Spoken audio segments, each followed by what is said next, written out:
freedom of speech finish. Thank you. Assalamu alaikum. You are through to Radio Aapki Awaaz. Walaikum assalam wa rahmatullahi wa barakatuh. UK? Yeah, alhamdulillah, mashallah, Aklaq. How are you keeping? I am okay, alhamdulillah, by the grace of Allah and yours and your listeners' du'as. Thank you very much. So today we are talking about a wider discussion about, freedom of speech and also blasphemy after the recent episode that we saw in Batley, Yorkshire, which, as you know, just to give everyone a reminder of what happened, whereby a religious educational teacher decided in his great wisdom to have a debate about freedom of speech versus the right to offend, and he shared the caricature of our beloved whole Prophet Muhammad Mustafa sallallahu alaihi wasallam in a negative way, whereby he was wearing a turban and there was a bomb that was going off, and we know within Islam the caricature in itself is not allowed any kind of physical or a photograph or a picture, but this was done in a very negative way, and when the parents and the children found out as well, they were hurt, the emotions were hurt, and a lot of passion stewed, which resulted in a small number, 30 or 40 people demonstrating for 2 or 3 days outside the school as well. So the debate that we're having today, Brother Aklaq, is we are living in a Western democracy. What are your views about, our race, our faith? Are these open game, or should we have this discussion within the realms of respect? First of all, like yourself, I was saddened by the incident. Yes. And obviously, religion is sacred, regardless of what religion it is. And because we belong to the Islamic faith, therefore, we are talking about the Islamic faith today. But I believe religion in its entirety is sacred, because we believe all the religions come from the same. That overall, God is the person that is responsible for all the religions. And as you understand, religions have become quite a big topic in discussion. I don't think there should be a big topic in discussion, because if we remember, we are following the same God, and He sent all the prophets, and all these prophets are sacred. So we can't rule out one prophet and give favoritism to the other. However, what we can definitely say is that the prophet which came last, which is Prophet Muhammad, peace be upon him, he is the arching prophet. And as you know, the final prayer which was done at Miraj in Palestine, Masjid Aqsa, yes, all the prophets were gathered there, where Prophet Muhammad, peace be upon him, led the prayer. I think you're aware of the Miraj that's right. event. Yes. Yes, please, by all means, yes. So just to bring that into context, so they're all prophets are brothers of each other. So there's no difference in that. Now, coming back to the situation which happened in Batley, it's a very sad event, and I was speaking on this to some other people before yourself. And my first of all confusion is, why would a teacher bring this up in a religious lesson, in an RE lesson, whereas we're in RE lessons we are teaching students about faith, and we're teaching about the tolerance of faith. So suddenly, if this comes up, I'm not sure in what context, whether he was trying to show it in free speech, which there is a free speech element, but not with this issue. There's many other issues that people can use about free speech. However, using this in Batley, which is a predominantly, I believe, Muslim school, it just doesn't make any sense. It's beggars belief, why you would do that. Absolutely, brother. If I can come in there, if this was a PSHE education lesson, and they were having a debate about the freedom of speech versus blasphemy, I could understand, because that's the sort of lesson it is. But the RE is a very factual kind of a lesson where, you share with the pupils the belief, the fundamentals, the pillars of that religion, and you move on to the next faith as well. I mean, I've been through RE, I'm sure you have been as well. But why, if he was going to have that, why show the picture? Why can't he have a general discussion around this without showing that particular caricature? Your point is valid, and that's a question which I suppose many of the listeners have asked as well. What was the motive? Now, definitely, if the motive was to upset people, which he did. Yeah, yes. And I'm confused as a person in education. You know, I've never looked at teaching where you would actually go to upset people. I've always looked at teaching as a profession, as a noble profession. Absolutely. And as you know, Prophet Muhammad was the best teacher because he taught the whole of humanity. Yes. So if you think about teaching, it's a very noble profession, which I'm baffled really, Brother Ali, yes, to why somebody would bring that up. Now I understand the teacher does go on to say this will offend you. So he knows it's going to offend people. Yes. Yet he still does it. And if somebody knows that they're going to offend somebody, why would you need to show that to offend? I mean, if he wanted to discuss this issue, he could have made a comment based on this is what happened in France, and you might have heard about it, and that would have opened the discussion up, and he could have relayed the facts on without showing a caricature of that. So we do need to ask the question: is in all the schools that we have in UK, what are they teaching? Not just in RE, but in all the lessons. Which we asking our parents, it's our responsibility to find out from school and get involved with your school's education for your child. Absolutely. It's important that you know what your children are being taught, and if you think it's inappropriate in advance, you should go to the teacher and ask them to explain why they're doing something and what's the reason behind that. Most definitely. Most definitely. If I can come in there, Brother Clark.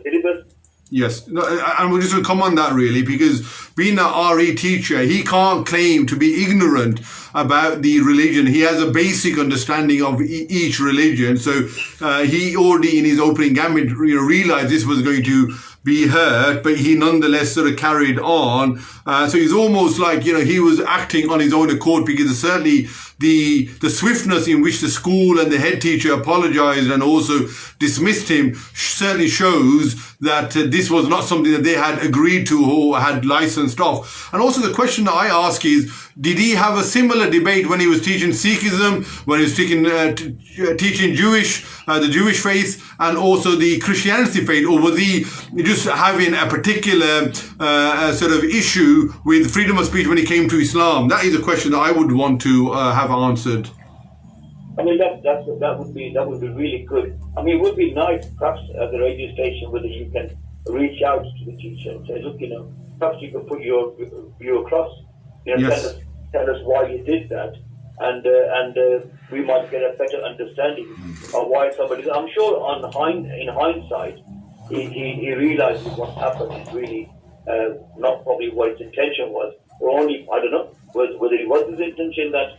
It's difficult to say because I don't know the person. No. But coming from a teaching background, teachers aren't normally like this. No. If you understand what I mean, Brother. I've been a teacher as well, Brother Aklaq, so I know exactly where you're coming from. So the last thing we would want to do in a classroom is to upset kids. You wouldn't want to upset them. On the contrary, you would want them to understand that there are people in the world that say things which are nasty about them, about their color, about their race, about their religion, and how you would tackle that. And what does your religion say? How you would tackle that? But you wouldn't go and upset somebody to prove a point on how you would then tackle that issue. Does that make sense, brother? Absolutely. So we just want to move the conversation onwards now. So we've already sort of echoed how quick the head teacher was, and also the school in terms of apologizing and also dismissing the individual teacher. Do you think that that was the right thing to do, or do you think that the individual maybe should have stayed in his position and just been given some awareness and education and rehabilitating about how sensitive our dear prophets are to us? I don't know. I don't know what not to say about this. The school was left in no position. What's the suspended? That person has brought a school into disrepute. Yeah. There's been demonstrations which I condone. You know, I don't support demonstrations in any shape, way, or form, especially in a pandemic. But I'm not sure whether the conversation was shut off or whether the parents tried to contact the school and weren't being given the room to have their voices heard, and that might have been a reason for the demonstration to happen, which, as I said, I condone demonstrations which happened. However, for parents to be so frustrated, it's a sad one. And what's more surprising, it's a grammar school, Brother Ali, and normally in education we normally look at grammar school things like that. I mean, I taught in a comprehensive, local comprehensive, so it's not me saying this, but many people feel that the grammar schools, when you look at schooling, are at the top of the pecking order. Yes.